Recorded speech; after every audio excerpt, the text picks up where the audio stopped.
Meron kasing mga miyembro ng House of Representatives nagsasabi na tapos na sana ito kung sumagot lang siya sa amin noon. Tapos na sana ito kung nagsalita lang siya noon.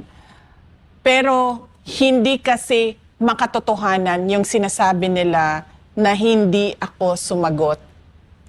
Kasi kung maalala ninyo, noong nagbukas sila ng hearings in aid kuno of legislation sa Committee on Governance ng House of Representatives, makikita nyo doon, noong unang-unang hearing, nandoon ako para sumagot. Nagbigay ako ng opening speech. Sinabi ko sa kanila na ito ay fishing expedition sa kawalan ninyo ng ebidensya sa paggamit ng confidential funds. Tapos, ginawa nilang malaking issue yung hindi ko pag-oath. Hindi malaking issue yon dahil nakalagay sa rules nila at binasa ko paulit-ulit yung rules ng House of Representatives. Kinonsulta ko pa ang isang abogado, dalawa kami nag-usap. Sabi ko, nakalagay dito, witness lang ang mag-oath. Ang resource persons ay hindi kailangan mag-oath. Pwede kang mag-cooperate, pwede kang sumagot, pwede kang magsalita, pero hindi mo kailangan mag-oath. So yun yung pinaglalaban ko doon. Kasi may rules kayo, sundin naman natin kung ano yung rules ng House of Representatives. Pero gusto talaga nila mag-oath ako, umupo ako doon, at kahit ni isang tanong, wala silang ibinigay sa akin. Napapansin ko na lahat ng tanong nila doon na sa ibang resource persons. So nagpaalam ako kasi sinasayang nila yung oras ko doon So nagpaalam ako sa chairman ng chairperson ng Committee on Good Governance. At sinabi ko, alis na ako. Maayos naman siyang nagsabi na, okay, sige, alis ka na. Ni-release niya ako, pinaalis niya ako, nagpaalam ako maayos. Kung yung pangalawa, kung maalala ninyo, pangalawang pagpunta ko doon, ay nandoon ako para umappear ulit sa kanilang hearing. At umupo ako doon at sinamahan ko yung mga Office of the Vice President personnel na nagdesisyon na pumunta sa hearings. Tapos, syempre, walang dumidepensa doon sa mga kasamahan ko sa OVP. Ang nangyayari kasi kapag ordinaryo ka na empleyado ng gobyerno o ordinaryo ka na mamamayan, hindi ka pwedeng magsalita doon na ikaw yung tama. Lagi yung congressman yung tama at hindi ka na pwede magsalita kapag sinabi nilang hindi ka na pwede magsalita. So sinabi ko sa kanila na walang dumidepensa sa Office of the Vice President. So hinamon nila ako. Sabi nila, o sige, pagsalitain ka namin kapag nag-oath ka.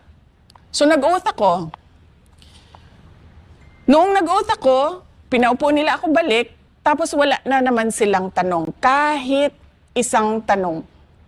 Noong nag-collapse na yung isang kasamahan namin, si Acosta, doon ako nagpaalam ulit. Sabi ko, alis na ako. Kasi kailangan ko puntahan sa hospital. Yung kasama ko, pumayag naman sila na umalis ako. Na wala silang kahit isang tanong. Ang totoo niyan, wala silang maitanong sa akin kasi hindi handa yung script nila sa mga tanong. Kung makikita nyo sa mga hearings nila, may binabasa yan sila na script. At yung script na yon, gawa yon ng abogado. Kasi nga, isa siyang fishing expedition for evidence. Naghahanap sila ng kung ano yung pwede nilang gawing ebidensya. Kaya sila nagbabasa. Kapag wala doon, hindi nila masabi.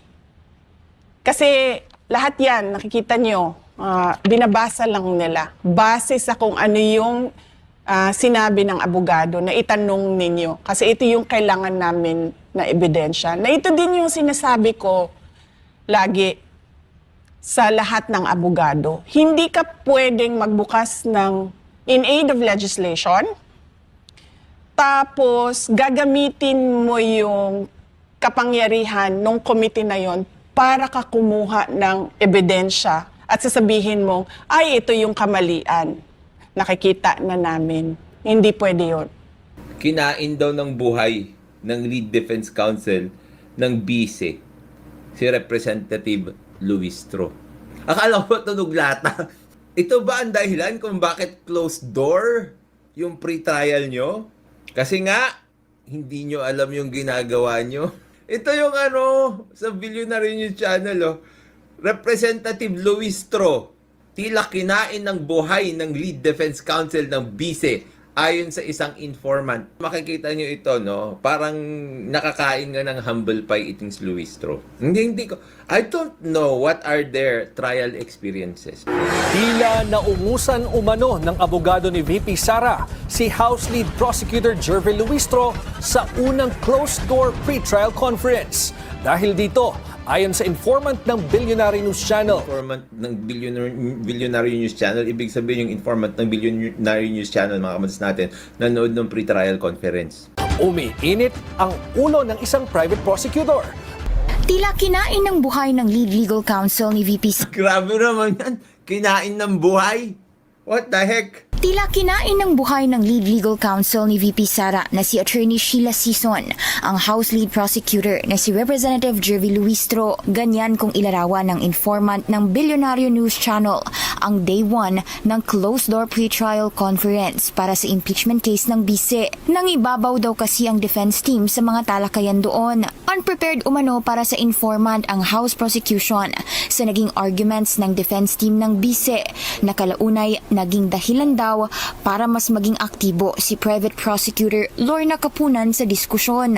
Period ba ngayon? Mainit ang utak. Una nang iniulat ng BNC na tila nagkatensyon sa naging PTC, dahilan para panandali ang ayusin umano ni Senate Secretary at Clerk of Court Renato Bantug ang daloy ng proceedings. Si Sison ay partner sa Fortune, Narvasa and Salazar Law Firm na ayon sa BNC informant ay tanging nag-participate sa bahagi ng legal team ng BICE pagdating sa talakayan. Sa on-point ng BNC, tila dinownplay naman ni Luistro ang umano'y tensyon sa pre-trial. It was between you and Attorney Sheila ho ba? No, not necessarily, no. I would charge the exchange of arguments as merely maintaining our respective positions, mine for the prosecution and hers for the defense, no? But I do not describe it as tension. It is merely disagreement and opposite position and keeping our respective grounds. Ako in the prosecution at siya doon sa defense. Una na rin nilinaw ni Attorney Michael Powa na normal lang naman daw ang hindi pagkakaintindihan sa pagitan ng dalawang kampo. It's normal in any pre-trial, even in hindi lang sa impeachment, pero sa mga regular ng mga kaso ay normal lang yung mga ganung bagay. Wala namang personalan yan, trabaho lang. Ganito rin ang pagtingin ni Clerk of Court Bantug nang tanungin tungkol sa tensyon. Hindi natapos ang PTC nitong Huwebes at kailangan pang magmarka ng ebidensya dahil sa dami raw ng mga dokumentong ito. Ayon kay Luistro, partikular dyan ang sa issue sa confidential funds at unexplained wealth na paratang laban sa BICE. Babalik sa Lunes, June 22 ang defense at prosecution sa Senado bilang pagpapatuloy ng pre-trial conference. Ang PTC ay para sa pagpapasimple ng mga issue, pagmamarka ng mga ebidensya, stipulation of facts at iba pa. Nagsumite na rin ng listahan ng witnesses sa impeachment court. Bawal ang surprise witnesses under the rules, kaya't una nang nagsumite ang prosecution ng about 57 names para walang maging hamon sa trial. Hindi pa tukoy sa ngayon kung susulpot si VP Sara sa magiging trial sa July 6. Tignan natin dito. Ito yung kumain daw sa kanya. Sheila C. Sison, a fierce litigator, Sheila roars in the litigation arena, taking on battles no ordinary caliber lawyer would dare handle. Her ability to turn tables around earns her trusting clients. Nandito pa siguro yung friend ko. Tignan ko na lang mamaya, no? But it is her passion to deliver and commitment to excellence to see justice is done, to ensure that the right to life, liberty, and property are all at times protected that makes her, well, ganyan naman kami lahat, puro generic lang. Ito, undergraduate, UP Los Baños, Bachelor of Law, San Sebastian College of Law, full academic scholar, Dean's Lister. Class valedictorian. Wow. She was also awarded in the first recipient of the Academic Excellence Medal of Honor by the Recoletos Educational Apostolate of the Philippines. Sheila currently holds record of having chosen as the firm's Lawyer of the Year 5 consecutive years, from 2015 to 2019. A historical feat that shows her dedication to excellence. Nothing beats experience pa rin. So, ang payo ko lagi sa mga lawyers din, kung gusto nyo talagang i-test yung metal nyo, how really tough you are as a lawyer, go into litigation, especially private litigation. Kasi pag private litigation, meron ka lang instances or several instances para magkaroon ng mali. Kasi kapag nagkaroon ka ng mali doon sa mga instances na yun, tapos hindi mo na-correct yung sarili mo, hindi ka na magkakakliyente. Because if you are in private practice, ang pinakapangkuha mo ng kliyente dyan ay yung trabaho mo. Kung maganda yung trabaho mo, maririnig ka ng mga tao, kukunin ka nila. Pero hindi ganun nakakapagpatawad yung private practice. Siyempre, yung mga law firm, pag pumunta ka sa law firm, iba na yan eh. Pangalan na nila yan, nakatayo na. Pero if you will go to a private practice, like, you will do it solo. Establishing a name, that's the most difficult part. Ganyan kung ilarawan ng informant ng Bilyonaryo News Channel. Ulitin natin. News Channel, umiinit ang ulo ng isang private prosecutor. Narito ang exclusive Agenda Weekend Report ni Hannity. Tila kinain ng buhay ng lead legal counsel ni VP Sara na si Attorney Sheila Sison, ang House Lead Prosecutor na si Representative Jervy Luistro. Ganyan kung ilarawan ng informant ng Bilyonaryo News Channel, ang Kinain ng buhay noon. In fairness kasi, maangas din kasi itong si Jervy Luistro eh. Ano kaya nga niya? Litigation practice ni Jervy Luistro for her high-profile public litigation and prosecution work in government. Government. Cum laude din siya. Tignan niyo si Jervy Luistro. Ito rin. Siyempre, pakita rin naman yung sa kanya. Ito, legal background. Pero siya? Hindi siya litigator.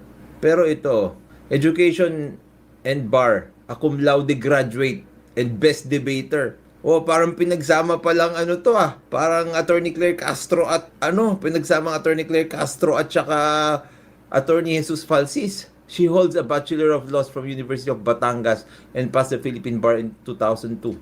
DOJ and task force roles. Before entering politics, she built a career as a state counsel of the Department of Justice, where she specialized in high-profile government prosecution, investigation, private practice context. While she taught law and occasionally consulted on private litigation, hindi siya nag-private practice. Her legal practice has been heavily focused on public interest, criminal investigation, and graft law on behalf of the Philippine government. Gobyerno na siya. Pero ito yon, State counsel sa Department of Justice. Ito yung experience niya. Mas may experience ka kasi kapag sa prosecutor ka, pag prosecutor ka, o ikaw ay isang PAW kesa isang state counsel. Mas magiging experience ka talaga kapag PAW tsaka prosecutor kesa state counsel. Pero okay din yung kanyang okay din yung kanyang background. Sipin mo, mixture ng Falsis at Castro, cum laude graduate and best debater. Kung si House Lead Prosecutor at Batangas 2nd District Representative Jervy Luistro ang tatanungin, mas mainam na maresolba na ang issue sa conviction threshold o kinakailangang bilang ng boto para makakuha ng conviction bago matapos ang impeachment trial kay Vice President Sara Duterte. Pero sa ngayon, nakatutok pa ang House Prosecution Panel sa pre-trial conference at sa ilalabas na pre-trial order ng impeachment court na magsisilbing roadmap o blueprint na hindi maaaring labagin sa paglilitis. Ayon sa kongresista, tatalakayin pa ng prosecution team ang magiging hakbang nila kaugnay ng conviction threshold. Siguro after this pre-trial conference, we will focus discussing this one, At come up also with the position of the prosecution kung meron ba kaming dapat gawin. Kung ito ba ay qualified na to become a subject matter of a petition in court, Of course, we recognize also the legal position of the other parties with respect to the threshold, Nakasaad sa konstitusyon na walang sino mang impeachable official ang maaaring mahatulan liban kung may pagsang-ayon ng 2/3 ng lahat ng miyembro ng Senado.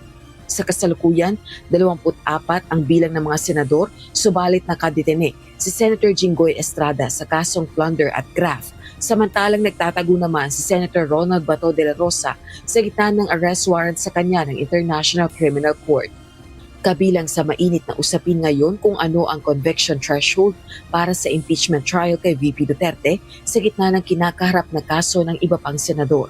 Si Senate President Sherwin Gatchalian nanindigang boto ng 16 na senator judges ang kinakailangan para makonvict si VP Duterte. Pero taliwas dito ang paniniwala ni Representative Luistro.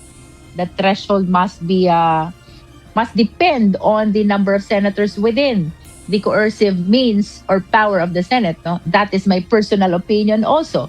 But I do recognize the position, contrary opinion of the others. Samantala, ipinahayag naman ni House Impeachment Trial spokesperson at Lanao del Sur 1st District Representative Sia Alonto Adjong na in high spirits ang House prosecutor sa gitna ng pre-trial conference. Nanggagaling anya ang kumpiyansa ng mga ito sa mga ebidensya laban sa Vice Presidente para sa paglilitis. Our prosecution panel is in high spirits dahil unang-una, yung ebidensya at saka yung mga articles at saka yung mga ipopropose, may ipapresenta ng mga testimonya at saka mga witnesses ay solid, no? Rock solid na madaling maintindihan ng korte, madaling maintindihan ng ating taong bayan. Tiwala rin si House Lead Public Prosecutor Luistro na sa tibay ng ebidensya magbabatay ng kanilang desisyon ang senator judges. My position on that is, kung malakas ang ebidensya, regardless of the fact that this is a political process, I think the senator judges will be inclined to look into the evidence and not based purely on political affiliation. No? Nonetheless, we would like to express our utmost confidence sa lahat ng ating mga senator judges. Sa Lunes, June 22, nakatakda ang pagpapatuloy ng pre-trial conference at pagsusumite ng 2 panig ng kanilang komento sa stipulation process. Sa napipintong impeachment trial ni Vice President Sara Duterte, ilang boto nga ba ang kailangan para sa conviction o guilty verdict? Magkaiba ang pananaw rito ng 2 dating mahistrado ng Korte Suprema. Kabilang na ang isa sa mga bumalangkas ng kasalukuyang saligang batas. Yan ang tinutukan ni Jonathan Andal. Kahit suspendido si Senador Jinggoy Estrada na nakakulong at nililitis sa mga kasong plunder at graft and corruption, ayon kay retired Supreme Court Associate Justice Adolfo Ozcuna na isa sa mga nagbalangkas ng 1987 Constitution, hindi dapat mabago ang bilang ng botong kailangan para makonvict si Vice President Sara Duterte sa impeachment trial. Anya, sa quorum at hindi sa botohan ng impeachment posibleng makaapekto ang suspension kay Estrada. 24 ang lahat ng senador. Ang 2/3 nito ay 16.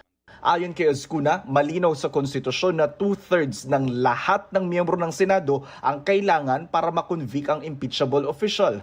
Ipinunto niya ring sa kaso ng Avellino versus Cuenco, hindi binanggit ang katagang all o lahat ng miyembro, kundi majority o karamihan ng Senado. Iba naman ang pananaw ni retired Supreme Court Associate Justice Antonio Carpio. Anya, hindi dapat ibilang si Estrada sa pagtukoy ng 2/3 ng conviction vote dahil sinuspinde siya ng Sandigan Bayan. Sinabi ng plunder law, you shall be suspended while the case is pending in court. Hindi ka pwede mabilang because you cannot hold office, you are suspended, so you cannot vote. Ibang usapan pa ang kaso ng nagtatagong si Senador Ronald Bato de la Rosa na may warrant of arrest mula sa International Criminal Court. Ngayon si Bato, hindi pa siya na-arrest. So, hindi mo masabi na he cannot vote because he's not yet in preventive detention and he is not arrested. So, you have to give him the benefit of the doubt. Baka sisipot yan. It's possible na sisipot siya. Ang paniwala noon ni House Lead Prosecutor Jervil Luistro, dapat bawasan ng 16 na conviction threshold dahil hindi na 24 ang mga senador ngayon, kundi anya 22 na lang. Maganda sana magkaroon ng enlightenment dito even before the conclusion of the trial. even before the rendition of judgment para guided ang lahat as to how we're going to interpret yung sinasabi sa Constitution, 2/3. Sa Lunes, tuloy ang pre-trial conference para sa impeachment case ng bise. Sa July 6, itinakda ang pagsisimula ng paglilitis. Umuugong ang planong gawing presiding officer ng impeachment court sa Senador Chiz Escudero. Sa tingin ni Carpio, dapat pumili ng presiding officer na hindi anya pumabor na i-delay ang impeachment proceedings. Ang ilang civil society group, mass organizations at ilang individual, ipinunto rin ng anilay umano'y baluktot nitong interpretasyon sa forthwith. Sa naunang impeachment proceedings nang umupo siyang presiding officer noong June 2025, ang pagpili kay Escudero bilang presiding officer ang isaan nila sa pinakamapanganib na desisyon. Hindi sila kumbinsidong si Escudero ang pinakaangkop na maging presiding judge dahil lang sa kaalaman niya sa batas. Hindi naman daw ito garantiya ng pagiging patas at tapat sa konstitusyon. Panawagan nila, ikonsidera ng bagong mayorya na italagang presiding judge si Senate President Win Gatchalian. Dinownplay naman ni Luistro ang kalakayan. Sa on-point ng BNC, tila dinownplay naman ni Luistro ang umano'y tensyon sa pre-trial. Nakakakain ng humble pie. Nakakain ng humble pie. Isipin nyo kasi, tunog lata, ganun kayo. Winarningan ko na kayo O hindi magandang mayabang kayo. Kapag nagkakaroon na ng ganyan na klaseng kaso-kasuhan, daanin nyo sa korte lahat. Buti kung wala pa kayo sa kaso, magtagisan kayo ng yabang. Pero kung may kaso na, doon kayo magyabang sa korte. Di ba? It was between you and Attorney Sheila ho ba? No, not necessarily, no? I would Not necessarily. charge the exchange of arguments as merely maintaining our respective positions, mine for the prosecution and hers for the defense, no? Wala naman doon nangyaring kainan. Kayo naman. Maintaining lang yung natural. Ikaw naman natural. Alam naman sasabihin mo doon na lipat ako. Alam ka naman maglipat bakod ka. Of course, you will maintain that. It's very obvious. Di ba? Pero medyo nagkaroon ng humbling experience, no? But I do not describe it as tension. It is Do not describe it as tension. Mukbang. Can you describe it as mukbang? merely disagreement and opposite position. Of course, ganun. That's normal. I think that's normal. For you to say that na even if it's the obvious thing and it's not the one that is being asked of you, it says a lot. Kasi that's very obvious. Of course, you have opposite positions. State council ka, alam mo yan. Hindi kayo magkakasundo talaga sa halos lahat ng bagay. Except siguro sa stipulation of facts kung meron pa. And keeping our respective grounds. Ako, in the Of prosecution, course, you have to keep your respective grounds, but that's not the question. at siya doon sa defense. Una na rin nilinaw ni Attorney Michael Poa na normal lang naman daw ang hindi pagkakaintindihan. Nagbabala ang lead prosecutor ng House of Representatives kaugnay nagpagkalat ng fake news. Ito ang mariing pahayag ni House Lead Prosecutor at Batangas 2nd District Representative Jervy Luistro matapos lumabas ang ulat na kinain umano siya ng buhay o nakapaniig sa kanya ang Lead Defense Counsel ni Vice President Sara Duterte sa nakalipas na pre-trial conference noong June 18. Tinawag niya itong fake news at ayon sa mambabatas, inaasahan niya na yung pagkalat ng maling impormasyon sa social media sa simula ng proseso ng impeachment. That is not true. I charged it to fake news. And the people should become very cautious now in watching from the social media. We should be careful in deciphering what is correct and what is false. Of course, I am conscious that I am representing the interests of the sovereign Filipino people. Hindi po ako papayag na lamunin ng buhay ang laban ng sambayan ng Pilipino. Samantala, ipinakilala naman ng House Prosecution Panel ang magsisilbing legal spokesperson at magiging bahagi ng private prosecution team na si Attorney Benjamin Tolosa Jr. Founding at managing partner ng Tolosa Javier Lim and Chua Law Firm si Attorney Tolosa. Panawagan naman ng abogado, huwag lumihis sa katotohanan. When you say kinain, nagkaalamunan, what does that mean? No?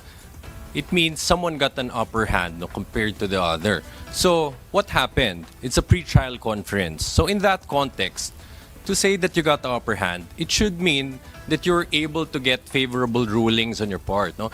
But that's impossible. Why? Because the clerk of the impeachment court cannot even make any rulings, no? So that's factually impossible. Now, but what I can say also factually, no, is that we were able to secure or successfully achieve our goal, no? What is that? To ensure that the pre-trial would proceed in an expeditious manner. Nakatakda namang magsumite ng entry of appearance ng House Prosecution Panel para kay Attorney Tolosa sa Senate Impeachment Court. Samantala, inihayag din ng legal spokesperson na si Attorney Tolosa na nasa 62 impeachment trial dates ang hinihiling nila sa impeachment court para maipresenta yung lahat ng kanilang mga ebidensya at testigo. Higit na mas mataas ito kaysa sa hiling na 30 trial dates ng defense team. Pinilit nila na sa panahong ito, na malapit na rin namang matapos yung regular session ng 20th Congress, no? To magre-recess na rin lang, pinilit nila na magkaroon ng paalitan ng liderato. For now, first priority for now ay yung mapagtakpan yung pangungulimbat, napakalaking iskandalo ng flood control, no? Para magbigay daan naman pag umpisa ng July 6 na nakatuon na lamang ang tensyon ng publiko doon sa impeachment trial. Sapagkat by then, alam mo kasi itong MJ, itong mga sabihin na natin mga nag-iisip para sa Malacanang o nag-iisip para sa administrasyon.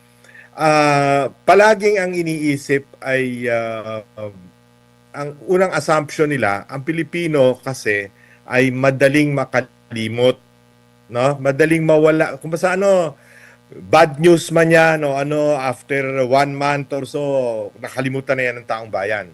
So doon sila na pag nalampasan natin ito, pagdating ng July 6, puro impeachment na lang ang pag-uusapan ng media at maging ng publiko. So yun ang kanilang kaya importante sa kanila na mapigilan yung Blue Ribbon Committee hearings sa panunungkulan ni Senate President Alan Cayetano, kung saan si Senator Pia Cayetano ang chairman at ang co-chairman or Vice Chairman ay si Senator Rodante Marcoleta. Well, napatunayan yung kinakailangan ng 13 boto, no? At hindi po pwede yung 12. So, naghain si dating Senate President Alan Cayetano ng certiorari sa Supreme Court. Sana naman, bagamat moot and academic na yan, ay magdesisyon sapagkat importante yan sa mga darating pang mga araw, darating pang mga taon, baka magkaroon na naman ng ganyan sitwasyon, mas mabuting malinaw na kailangan na 13 para ka maging Senate President. No? Opo, at saka binanggit po sa mga speech recently o sa mga Facebook Live ni Senate Minority Leader, former Senate President Cayetano, na dalawa daw po pala ang grupo ngayon sa pamahalaan sa Senado, Sir Lito. Ang una ay yung mga gusto ng katotohanan na ilabas po yung sino ang mga sangkot at masterminds of flood controls anomaly. Ikalawa, yung grupo po ng mga gusto ng cover-up. Ano pong tingin nyo dito, sir? Well, yan ang pananaw ni Senator Alan Cayetano, no? Subalit, sasang-ayon ako sa puntong malinaw na kaya pilit na yung dalawang senador na dating nasa majority ni Cayetano Block, wika nga, no? Ay pilit na sinungkit, no? Sa anong paraan, hindi natin alam sa ngayon at wala namang aamin ang katotohanan tungkol doon. Pero malinaw na iyon ay dahil ayaw nila na lumabas ang mga revelasyon tungkol sa katotohanan na ibinubunyag ng mga 18+4 na mga ex-soldiers, no? Ibang ex-marine, iba ex-army, no? Ayaw na ayaw nila yon. Ang gusto nila ay matuon na lamang ang pansin ng tao dun sa impeachment trial. Sapagkat kapag inihambing ng tao yung di umano'y kasalanan ni Vice President Sara Duterte at ikukumpara ito dun sa kahindik-hindik at napakalaking pangungulimbat ng pera ng taong bayan, para bang excuse me, para sa taong bayan, sino ba ang mga dapat parusahan? Sino ba ang mga dapat managot? No? So, kaya talagang pilit na yun ang talagang inaano nila, ayaw nilang lumabas. No? Kaya pinilit nila na sa panahong ito, na malapit na rin namang matapos yung regular session ng 20th Congress, no? To magre-recess na rin lang, pinilit nila na magkaroon ng paalitan ng liderato. So, second priority na po ang impeachment. First priority po yung sinasabi ni Senator Alan Cayetano na para sa kanya ay cover-up sa issue na ito. Sir? For now, first priority for now ay yung mapagtakpan yung pangungulimbat, napakalaking iskandalo ng flood control, no? Para magbigay daan naman pag umpisa ng July 6 na nakatuon na lamang ang tensyon ng publiko doon sa impeachment trial, sapagkat by then alam mo kasi itong MJ, itong mga sabihin na natin mga nag-iisip para sa Malacanang o nag-iisip para sa administrasyon. Palaging ang iniisip ay ang unang assumption nila, ang Pilipino kasi ay madaling makalimot, no? Madaling mawala. Kung basta bad news man yan o after 1 month or so, nakalimutan na yan ng taong bayan. So doon sila na pag nalampasan natin ito, pagdating ng July 6, puro impeachment na lang ang pag-uusapan ng media at maging ng publiko. So yun ang kanilang kaya importante sa kanila na mapigilan yung Blue Ribbon Committee hearings sa panunungkulan ni Senate President Alan Cayetano, kung saan si Senator Pia Cayetano ang chairman at ang co-chairman or vice chairman ay si Senator Rodante Marcoleta. So survival ito, Sir Lito, political survival ang hakbang. Lahat ng yun ang sabihin na natin, parang hindi maganda sa mga nangyayari dito sa ating bansa. Hindi lamang ngayon, kundi nung mga ilang pantaon, parang hindi sinasaisip kung anong makabubuti para sa taong bayan. Sa gitna ng krisis, walang krisis, biski na kailan, ang laging nasa isipan ng ating pamunuan ay kung paano yung kanilang personal at political na interes ay mapapagana, imbis na yung paano nilang matutulungan ng totoo ang taong bayan, no? Sa panahon ngayon na sobrang taas ng presyo ng bilihin, na napakahirap ng buhay. Ang kuryente nga lang pagka sa commercial nag-increase from 13 pesos halos 16 pesos per kilowatt hour itong buwan na to, no, itong billing period na ito. At kung ikaw naman ay may tindahang maliit, no, commercial, from 14 pesos dati per kilowatt hour, ngayon ay 22 pesos per kilowatt hour. That is a napakalaking increase niyang sa kuryente. Binibiro mo, hirap na dadanasin ng taong bayan. Kasagsagan pa naman ang init ng panahon ngayon, no? Yung mga ganyang problema dapat na tinutuunan ng pansin, pero hindi palagi na lamang ano ang makabubuti para sa kanila. Paano nilang pagtatakpan yung mga kasalanan nila? Paano nila isusulong yung kanilang political na interes? Yun ang masakit at yun ang nakakalungkot sa nangyayari sa ating bayan, MJ. Opo, pero Sir Lito, tingin mo makakalimutan agad ang issue sa flood control? Tag-ulan na yun ang problema.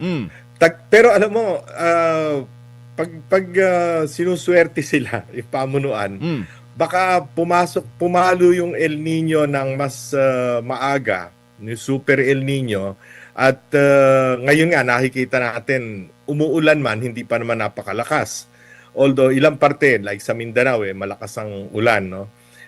Pero talagang yan, pagka bumuhos na naman ang ulan at bumaha na naman dahil wala namang nagawang solusyon dito sa mga anomalya sa flood control hanggang sa ngayon, maalaala na naman ang tao. At importante din kasi para sa atin, sa ating mga nag-iisip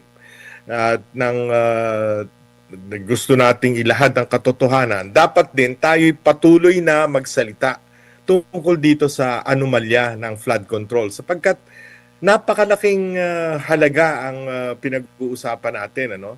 Sabi sa akin ni Congressman Egay Erice noong isang araw, nasa 1.8 trillion ang total ng unprogrammed appropriations na ni-release ng DBM, no, at the expense of important projects like foreign assisted projects at iba pa, no. 1.8 trillion, isipin mo yung laki ng perang yon na kung ito ay nasa sa kaban pa ng bayan, di sana pwedeng bawasan ang presyo ng kuryente, bawasan ng tax sa kuryente para man lang hindi masyado malaki yung taas, ganun din sa diesel at gasolina. Pero hindi nagtiis na tayo ng 2 buwan mahigit na pataas ang presyo ng gasolina at kasama na rin doon ang pagtaas ng lahat ng presyo ng bilihin, no? Walang naitutulong sa atin ng pamahalaan kundi yung pakonti-konting ayuda na binibigay sa piling-piling mga tao. 1.8 trillion na kung ikukumpara mo sa 140 o 100 plus million na binibintang na di umano'y ninakaw ni VP Sara, kabote lang yung paratang sa Vice Presidente, sir. Isang patak sa isang drum ng tubig. No? Isang patak sa drum ng tubig. Ganun ang diferensya. Para sa mga ordinaryong mamamayan, sino ka para usigin ang isang inihalal namin ng pagkadami-daming boto, no? Na kung ano-anong paninira na ang ginawa mo, samantalang kayo trilyon-trilyon ang inyong kinulimbat sa aming taxpayer money, no? Yun ang iisipin ng taong bayan, no? Malabo na magkaroon ng hustisya sa panahon ng Marcos Jr. Right? Ano sa tingin ninyo? Now, let's talk about dito. Okay, sa pagkuha ng pagsama ng kampo ni Inday Sara, sa impeachment, sa pagsama sa pangalan ni Trillanes at ni Madriaga. Alright? Ngayon, nagwawala ang kampo ng prosecution. Bakit daw isama ito si Trillanes at si Madriaga? Okay, parang desperado na ba ang kampo ni Inday Sara? Mga kababayan, strategy ang tawag dyan. I think nabanggit na ng mga lawyers ni Inday Sara. Strategy ang tawag dyan kasi di ba pinagdidiinan nila na si Madriaga may alam, may ganyan. So may alam kay Inday Sara na ganito, nagpanggap, may nagregalo pa daw ng painting, pero kaputahan kasi sinungalingan. Then also Trillanes, kung ano-ano, di ba? So magte-testify sila against kay Inday Sara, pero mga kababayan, gagamitin sila as hostile witness. Okay? Para cross-exam sila doon mismo. Kaya matindi to matindi yung aabangan natin sa July 6 pag nagsimula na yung mga kasinungalingan nila. Hindi na pwede mag-deny si Trillanes na hindi ako pwede kasi ganyan.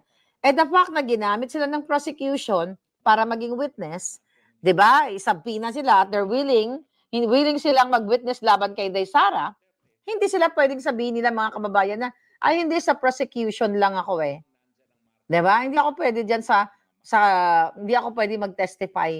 Actually, hindi siya mag-testify para magsalita ng mga magaganda kay Inday Sara. Alam niyo ba 'yon? Hindi siya mag-testify si Madriaga at si Trillanes para pabanguhin niya si Inday Sara. Strategy yan. Okay? Strategy yan ng mga abogado, which is hindi po yan illegal. Ginagawa yan sa mundo ng korte o sa mundo ng fairness, di ba? So ngayon, hindi nila na-anticipate yung strategy ng magagaling na abogado ni Inday Sara. Kasi nga sabi na dun sa statement, no? Saan na ba yung sinabi ng mga abogado ni Inday? Anyway, nasa kanila yung burden of proof. Okay, sila yung nag-aakusa eh. Oh. So ang strategy ng ng mga abogado ni Inday Sara, tingnan natin. Okay? Tingnan natin kung consistent ka.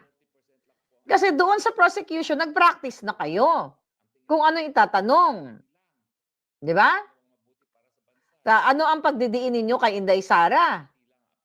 Oh, syempre sa witness, sa depensa, definitely, hindi sila nag-practice kung ano lang yung ano lang ang pwedeng sagutin, ano ang hindi dapat sagutin. Para makita yung kredibilidad ni Madriaga na nagbabasa ng script at ni Trillanes. Okay? Ngayon, mga kababayan, yan ang strategy ng kampo ni Inday Sara. Now you know. Diba? So yun. Akala nila makakalusot sila dito. Na, sige, hindi ako mag-witness dyan. Hindi ka pwedeng, nag-witness ka sa prosecution. Tapos ayaw mo mag-witness, ayaw mong ayaw mong magsalita kapag tinanong ka. Right? Doon natin malalaman ngayon sa July 6 at pagtuloy-tuloy na yung kanilang kaputahang trial pag nag-off script na. Kasi syempre, tinry na yan si Madriaga eh. Nakita nyo nga, yung testimonya niya, nagbabasa siya. Tandaan ninyo, kapag nag-invento ka ng kwento, yes, Julius Zhao, pag nag-invento ka ng kwento na hindi mo na-witness ang isang pangyayari at wala kang kamalay-malay, pag wala ka ng script, sabihin mo pang nag-practice ka at gagamitan ka ng matinding pangmatalinuhang tanong ng abogado, lagot ka. Right? Doon natin malalaman. Kaya yun. Kasi nasabi ngayon, nabasa ko, yung mga Marietta Congresistas, mayroon dito, asa na yung balita. Sabi dito nila, depensa, ito, sabi dito, ayan, depensa ni Vice President Sara, question dahil sa witness list. Okay? Anong sabi dito sa balita?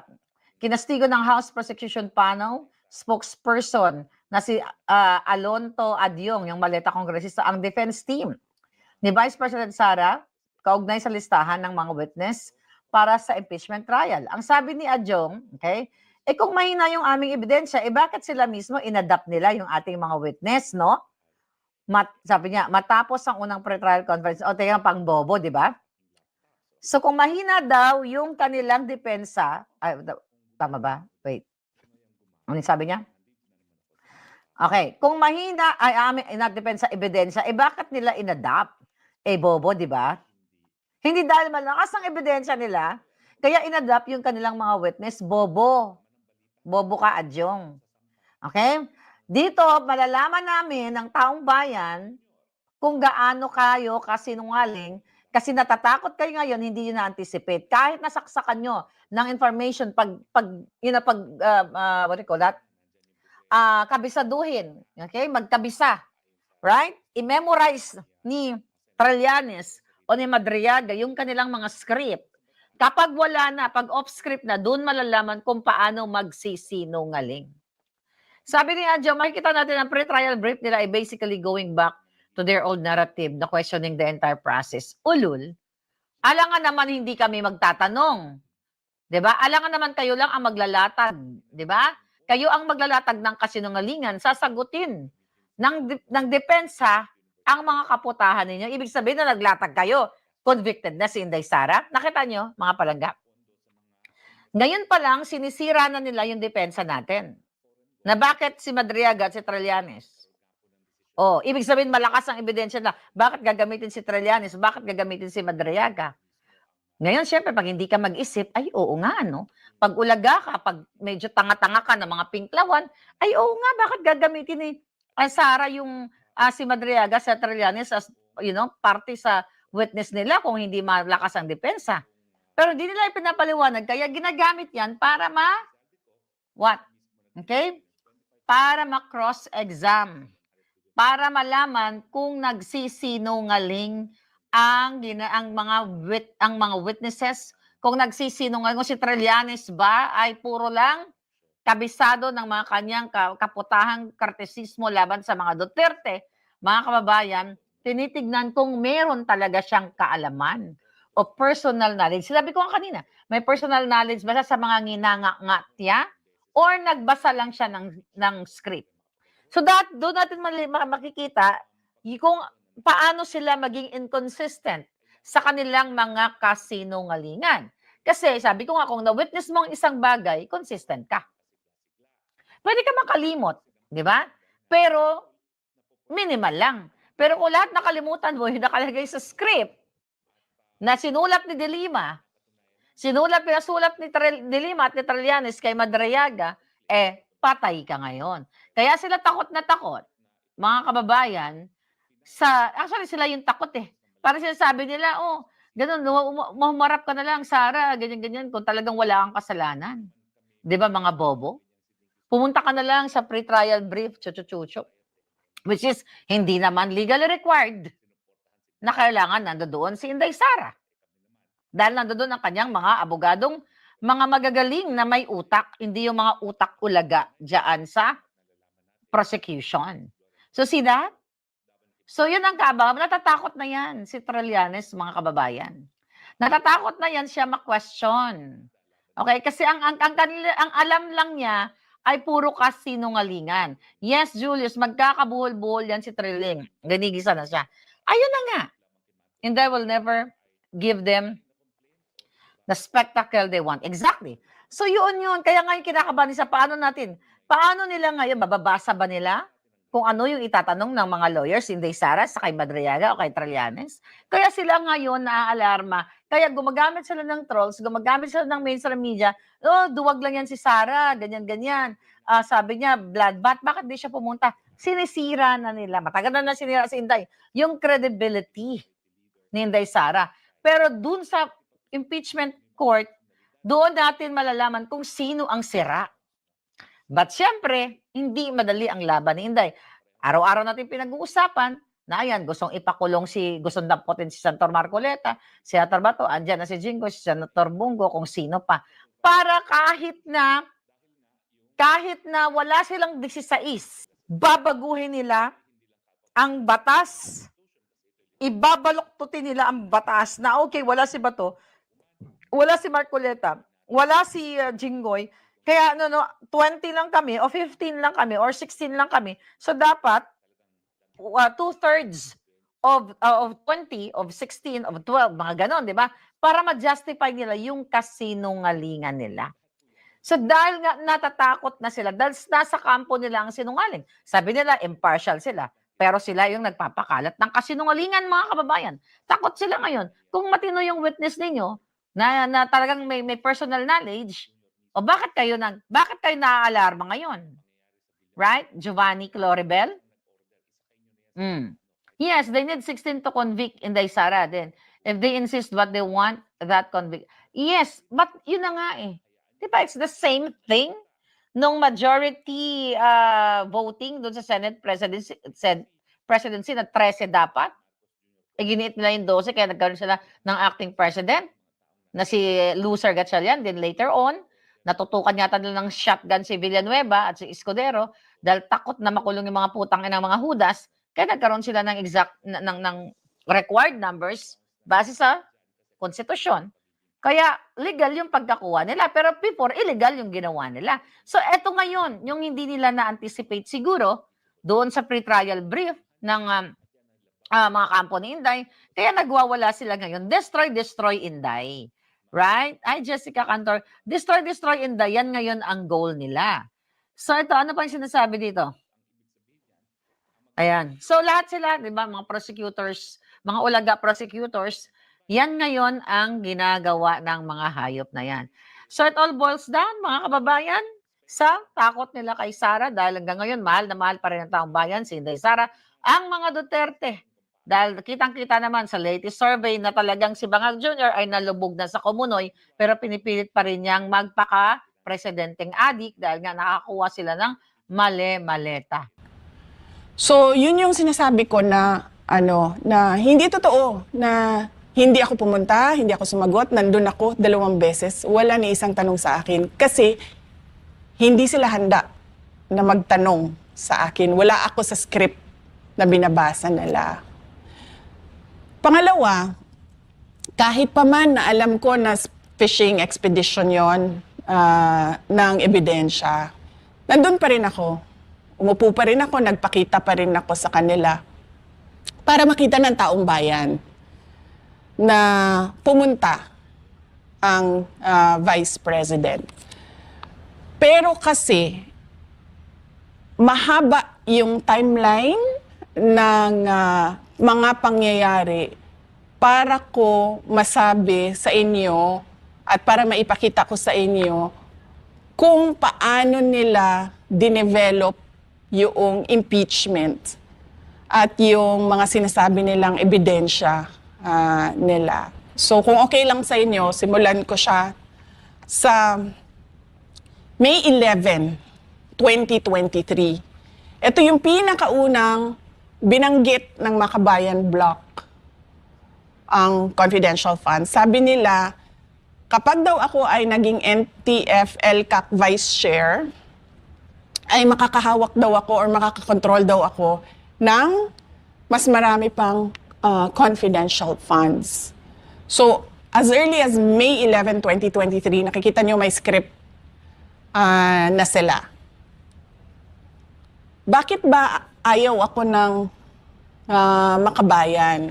So, explain ko lang sa inyo. Kasi sa trabaho ko doon sa Davao City bilang mayor noon, yung programa namin na Peace 911, yung programa na nagtapos sa insurhensiya doon sa Paquibato District ng Davao City, tinarget talaga namin yung mga party list groups na alam namin at may ebidensya siya na meron silang linked sa CPP, NPA, NDF.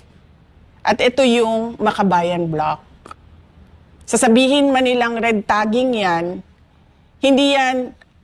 hindi totoo. May ebidensya na merong mga members, ang mga Makabayan Bloc, na galing sa kanila papunta sa NPA. Minsan nga, marami ang nagsasabi, yung mga dating rebelde, na-recruit sila galing doon sa Makabayan Bloc ng mga party list groups. So sumunod nun ay August 8, 2023.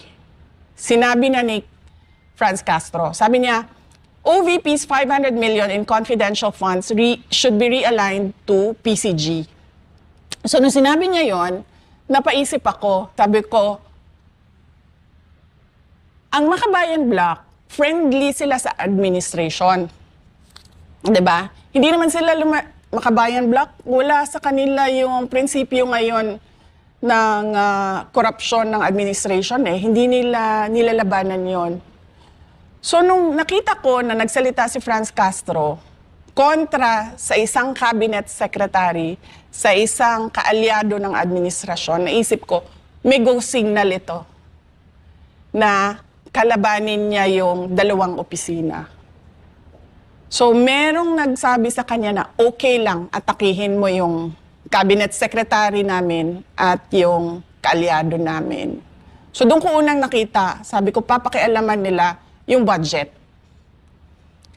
Sumunod noon, nung August 24, 2023, makikita ninyo sa timeline, nagsabi na sila, kailangan investigahan yung 125 million na confidential funds. Sumunod noon, August 25, one day after, sinabi nila, may impeachment complaint kami kay Inday Sara sa confidential funds. Sumunod noon, August 26, 2023, sinabi ni Franz Castro, premature yung impeachment complaint. Kasi, babalik tayo, walang ebidensya ng pagkakamali. Walang ebidensya ng korupsyon. Wala silang makitang mali sa paggamit ng pera. Sumunod noon, August 29, 2023, Makabayan Bloc vows to question Sara Duterte over confidential fund use. So makita mo na dito, naghahanda sila para sa budget hearing at yung mga tanong nila doon.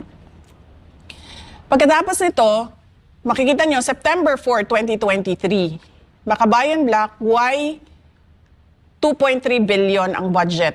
Bakit daw 2.3 billion ang budget ng Office of the Vice President?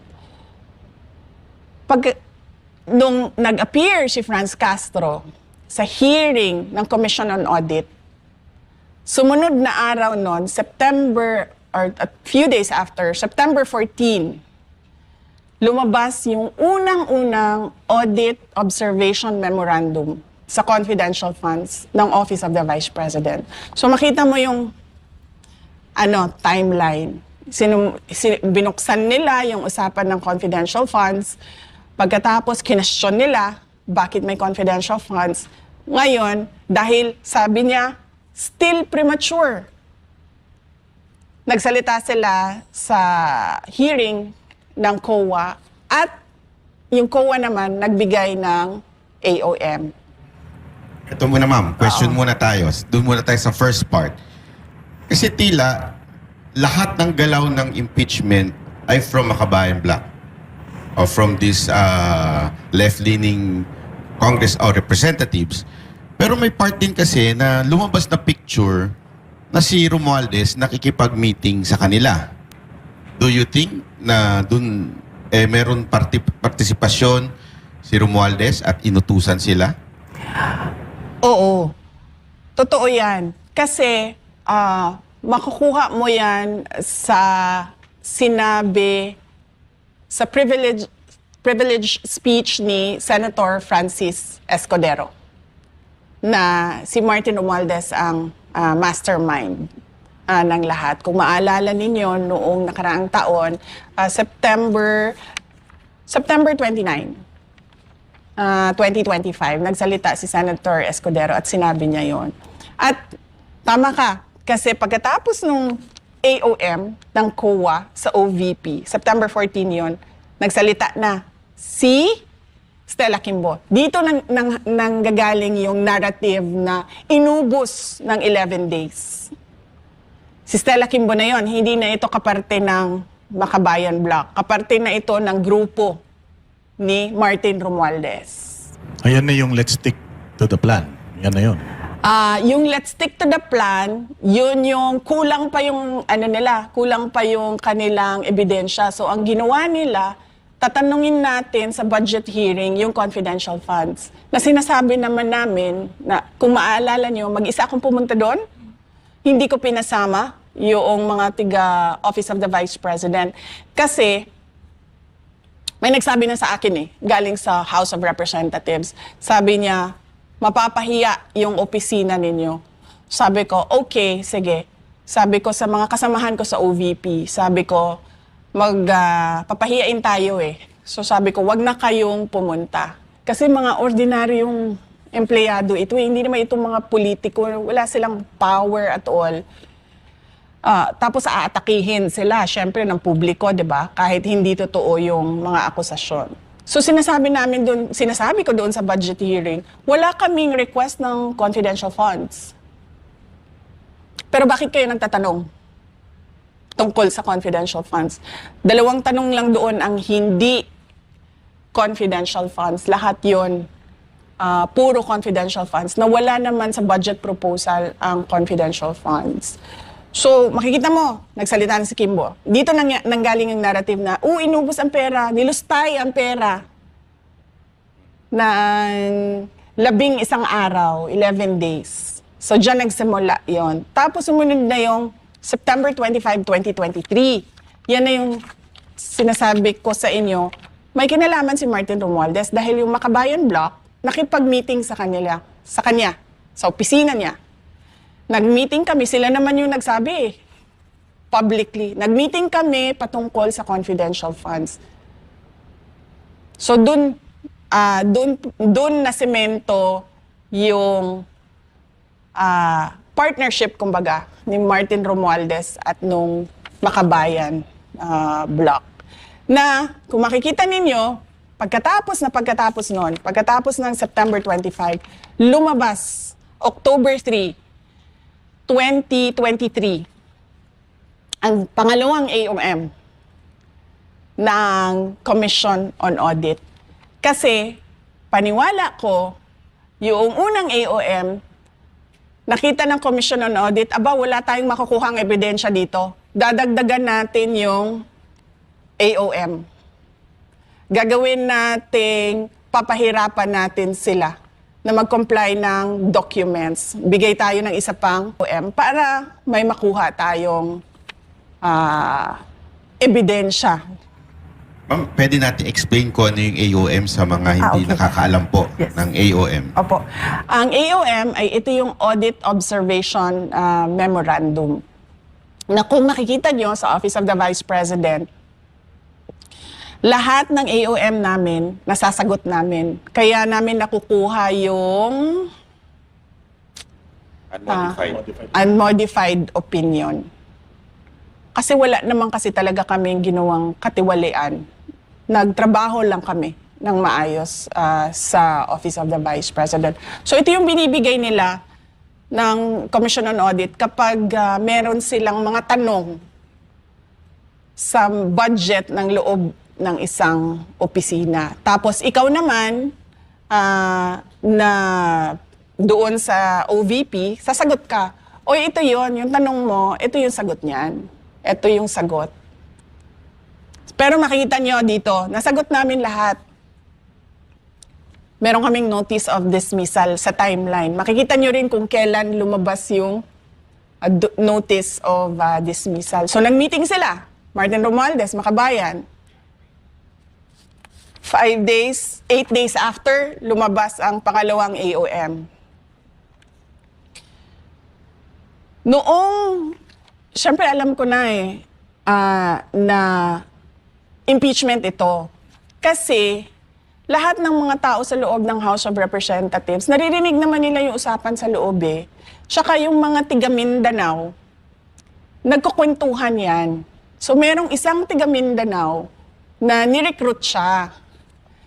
Sabi sa kanya, dito tayo, Martin Romualdez for President. Tapos, sabi nung kinausap, sabi niya, kasi yung kumausap sa kanya, isang congressman din na tiga Mindanao. Sabi niya, paano si Sara? Si Sara yung kandidato. Tapos sabi niya, wala na yan si Sara. Sabi niya, i-impeach nila yan. So doon ko unang na-confirm. Itong ginagawa lahat, makikita mo sa pronouncements ng Makabayan, impeachment. Sa kanila nang galing una yun. Tapos confirm ko sa recruitment nila sa Martin Romualdez for President doon sa Mindanao. Anong year to? 2023. So, isang taon pa lang after yung manalo. Kasi kung makita nyo sa mga sumusunod na budget, nandun yung AKAP, AIX, tupad na pinamimigay nila sa bagong Pilipinas caravan nila. Kasi iniisip siguro nila, yun yung paraan kung ito yung vehicle, kumbaga, sasakyan niya papunta sa presidency.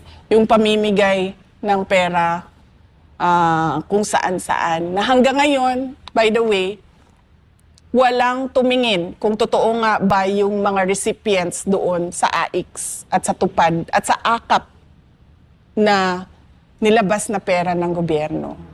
So parang sinasabi niyo po pala yung nauna yung idea na impeachment bago maghanap tayo ng ebidensya. Yes. So hindi yung, di ba, pag may kaso ka, titingnan muna kung anong nangyari, tsaka kakasuhan. Dito, nauna yung impeach natin, hanap tayo ngayon ng ebidensya. Ganun yung makikita mo sa timeline nila, sa lahat ng mga sinabi nila. Makikita mo siya. Nilatag kasi namin lahat Paano ba ito nagsimula? Saan ba ito nagsimula? So, makikita mo doon, lalong-lalo na sa word na still premature. Pero itong People's Initiative na lumutang din noon, kakambal nitong pagbibigay nila ng mga ayuda. Oo, kasi kung maalala ninyo, nasa kabinete pa ako noon. So, ang gusto talaga nila is Martin Romualdez for President para susunod siya kay BBM. Nasa kabinete pa ako noon.